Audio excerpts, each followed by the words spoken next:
This moment right here is the moment and the reason why Aston Villa got back into the game against Liverpool.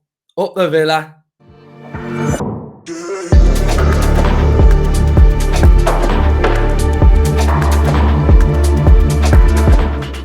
Hello and welcome back to Up the Villa podcast. This is our tactical debrief for Aston Villa 3, Liverpool 3. If you're new around here, make sure you are subscribing, smash a like. It's not the last but one tactical debrief of the season. So let's get to 1,000 likes and comment your thoughts in the comment section down below. Oh, what a night, as the saying goes. And oh, what a night it was down at B6. Watching our beloved football team, Aston Villa. Absolutely unbelievable scenes.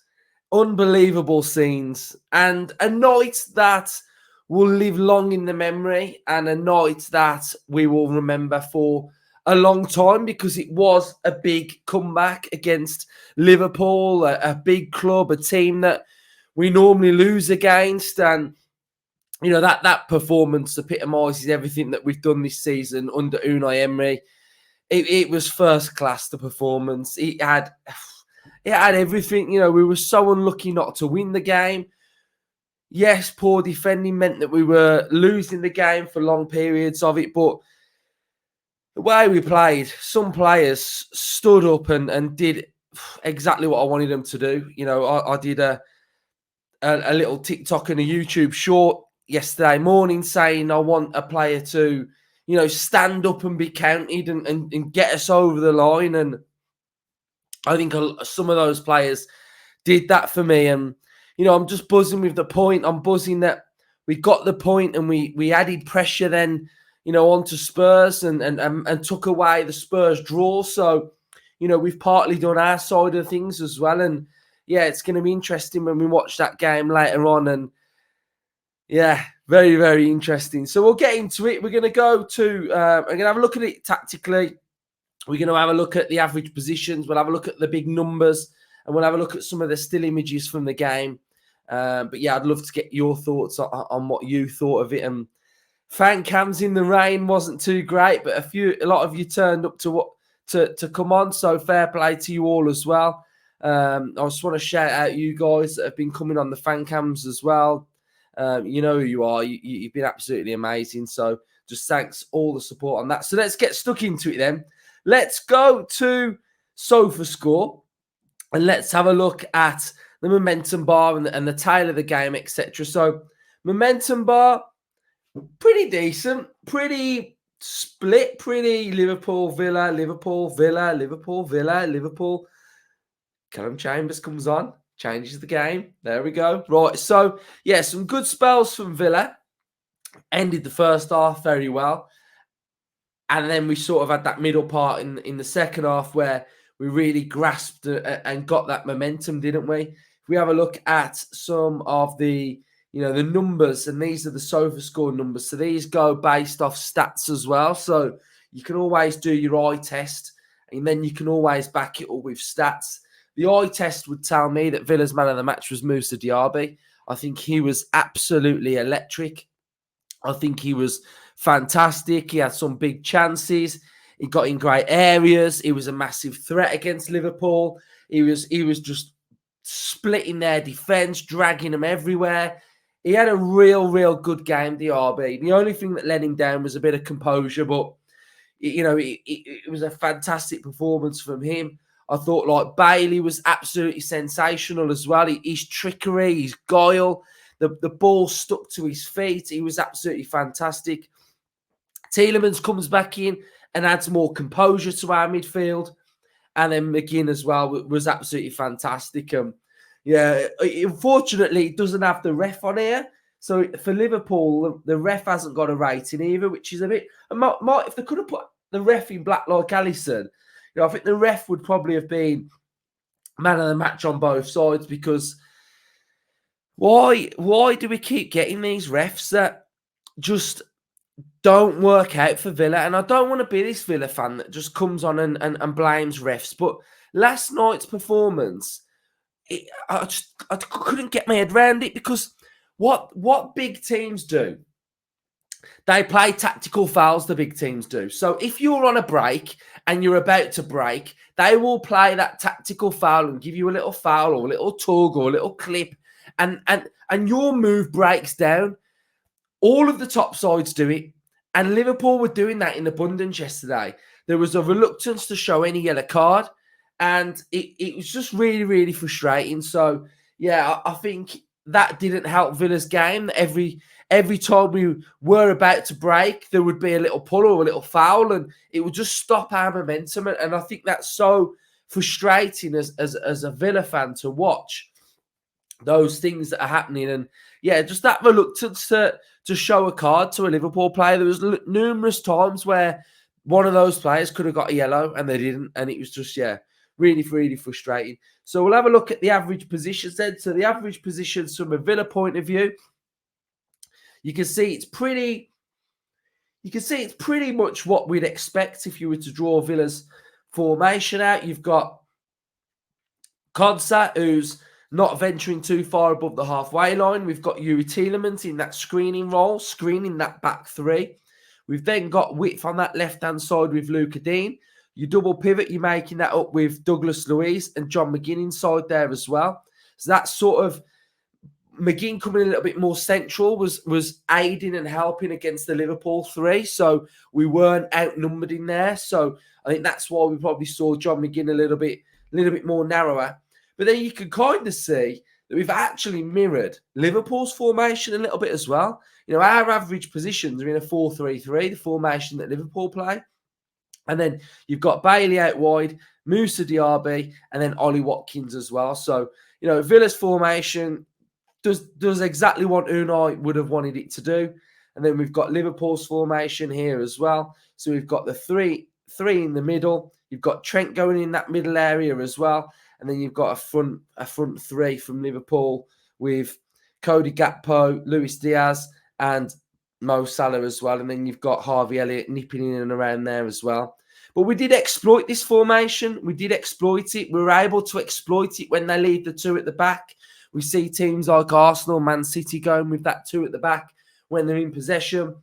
And Villa were really able to sort of get in there, split them, and just have them running the opposite way. You know, Liverpool, like Villa, like Arsenal, like City, want full control of the game. But the minute you turn them on transition and they're running the opposite direction, you know, they've got really, really big problems. So I think in that side of things, we did well. Let's go to the images now, and then we'll go to the real numbers of the game as well. Then, so let's go over to this area then. So we'll start at the very, very beginning. We'll go with a white pen. If my pen's working, is my pen working? No, I'll use my finger then. Right, so the defending from Villa, I was very, very annoyed. Not got the first goal because, you know, it's Martinez. He's chucked it in his own net. I mean, what is there more to analyse than that, really? But that won't happen again. So this goal really infuriated me at the time, because how have we got to this area here with an overlapping run? Now, this, when I was watching this, I was just like, we're in no man's land. There's nothing we can do. And what normally happens in these scenarios is we'll have a Yuri Tielemans. So a Yuri Tielemans will be coming into this area now, and that will mean Konsa will come across there and we'll be fine. But there's no Tielemans. I think, is that Tielemans? Is that Tielemans there?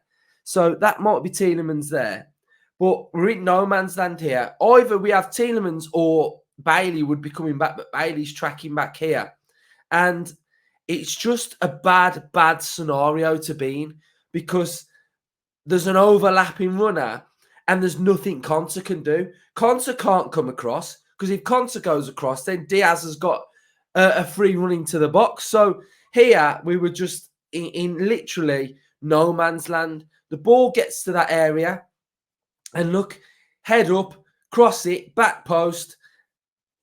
There's literally nothing we can do because of that first phase and that first scenario of getting ourselves into that position there. So really frustrating, really annoying, and yeah, but we were a big threat then. You know, we grew into it. We started to get more control. We started to get more possession.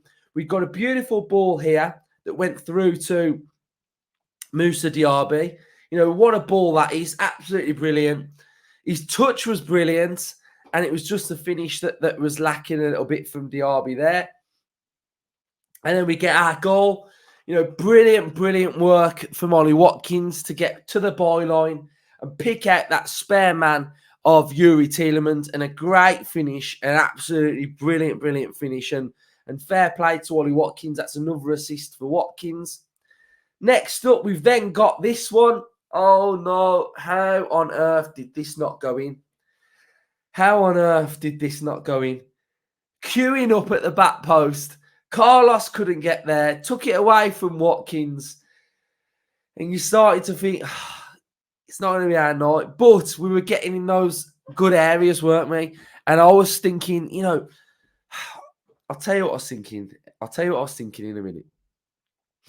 And then this one, again, crap defending again. You know, we've tried to hold some form of a line on a set piece, and we've just not done the basic part. The basic part is defending the man at the back post, and he gets a free header. You know, you can't like legislate for like defending like this. If you're going to defend like this and that second goal, then you deserve to concede goals. There's nothing I can say about this. If you can't track that man and get ahead of him, then we're going to concede goals from set pieces all the time, because that is just awful defending. Absolutely awful. You know, that ball's in the air now. It's going in there, and it's about to just land on his head. And it's a great header because he's got a lot of work to do. He sort of heads it back across there, doesn't it? So it swings back in. But you're going to leave players like that with a chance to have a free header, then I'm sorry, you really deserve to concede goals. Then we score, but it's offside. A well-taken goal from Ollie Watkins. Great work from Bailey, but, you know, it's offside. And then the moment that this game changes, Klopp decides to take 4 players off, was it? And I was thinking, when he took those 4 players off, if we can score early, the game will swing in our favour. And it wasn't as early as what I'd wanted, but I saw something from Chambers that made me think, yes, there's still something in this. So this was the goal. This was Duran's goal.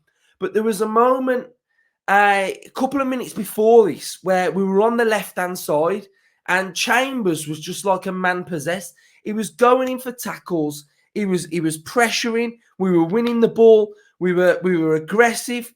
And it all came from Chambers. So he'd already done something before to make me think, yes, Chambers. But this was absolutely brilliant from Chambers. Look how advanced Chambers is. And we win the ball back high. We win the ball back high. We're brave. We're aggressive. The ball then falls to John Duran. And John Duran's finish. I said it on the fan cam. The minute he got to this moment here, the minute he got to this position, goal. There was no doubt in my mind that this ball wasn't going to hit the back of the net, because when he gets into areas like this, Duran, he can finish, and he's got a great shot on him, and he generally hits the target. So John Duran, absolutely fantastic. Loved it. The scenes when this went in were absolutely unbelievable. But the scenes when this one went in were even better. I have never had limbs like that inside K6. I haven't had it. There was people falling over us, the people falling in front were falling over. It was just absolutely unbelievable. And you know what I love about this? It's a shit goal to score, and we don't score them. We concede these. These ones where I don't know what Moussa Diaby's done, whether he's tried to put a through ball in or what, and somehow it's managed to hit Duran and lob the keeper and go in the back of the net. Now, those happen to us. so many times. They don't happen for us. But this was fantastic. And what a goal. Like, what a goal. And that goal will probably mean a lot. So, fantastic goal from Duran. Loved it. Loved the scenes. Loved the noise. Loved the passion. And it managed to get us a point. And that point takes away Spurs being able to get a point against Man City. So, absolutely fantastic. Loved it. What a point. What a point. And, you know, it's only a point, but a point is when we're at this moment of the season, we just need that points tally ticking over. I've said it for weeks. So if we have a look at things from a Villa point of view, there's quite a few good things in here. And the one thing that we've mentioned recently, and we've said it on the debrief, is that we've not been winning our duels. Now, if you don't win your duels, you're probably not going to win the second balls. And it's quite big winning these duels. And generally, Villa, our duels are normally around about, if you've had 15 duels, a player's had 15, he'll win about 6. So the gap is quite far apart. Whereas against Liverpool, it's a lot closer. So that helped massively. So we've got the duels, we've got Duran has won 1 out of 2. Diaby's won 6 out of 9. Bailey's won 9 out of 16. Tielemans has won 3 out of 6. Chambers has won 1 out of 1. Love it. McGinn, 8 out of 13. Luis, 4 out of 6. Pau, 2 out of 3. Konsa, 9 out of 11. Watkins, 3 out of 8. Luca Dean, 8 out of 15. Carlos, 1 out of 9. Carlos, that's very, very low, mate. That's low. So the duels were being won, which is good, which is what was needed, which helped us get back into it and helped us stay in the game as well. And then we go to like the passing accuracy. We've got Diaby, 78%. That's quite high for an attacking player. Bailey, 76%. That's high. Tielemans, 87. Chambers, 50. McGinn, 90. Zaniolo, 100. Douglas Luiz, 89. Pau, 92. Konsa, 91. Watkins, 73. Martinez, 83. Luke Dean, 70. And Diego Carlos, 93 as well. So, you know, our passing accuracy was very, very good as well, which is what it needed to be. So, absolutely massive. And we played well. We played well. And I couldn't be more proud of the team. I couldn't be more proud of the way they've gone about their business. And I just think fair play to them. Fair play to them, because heads didn't drop. We kept fighting. And this is the reason why we're going to get top 4. This is why we're going to do it. Like, we're going to do it. We are going to do it. There is, in my mind, there is no way whatsoever that Spurs beat Man City. No way whatsoever. If you want to rely on any team in the Premier League, the only team you want to rely on is Man City. And Spurs, I just can't see it. Like, I've watched a lot of Spurs because we've been neck and neck. So you watch the rival, you watch the team that's with you. And I just don't see any way that they can beat them. You know, years gone by, they've had Son and Kane, and it's been electric, and they've been able to do it. But I look at the Spurs attack, and I just think, where do goals come from? Maddison's out of form, Son's out of form, Richarlison's not playing, Adoji's not playing. You're now adding to that midfield that Basuma's not in there. It's going to be a Man City. It's going to be a Man City victory. It's a Man City victory, and you'll be seeing me later on tonight on a live stream if we do the job tonight. So it's going to get up the table. Have a look at the table. There's the table. Villa in 4th place. You know, look at our form. Our form's not even that bad. Like, the form from Villa isn't even that bad. So yeah, there we go. Is that even updated, our form? I don't even think that's updated, our form, has it, in the Premier League? But anyway, who cares? Who cares? Big, big result for Villa. Absolutely love it. And positive thoughts for Man City. They're going to do it. They're going to do it. They are going to do it. Right. So, Villa fans, if you have enjoyed the little debrief that I've done, make sure you are subscribing, smash a like. I want 1,000 likes on this, and comment your thoughts. And hopefully you'll see me again later on tonight at about 10 o'clock. Up the Villa!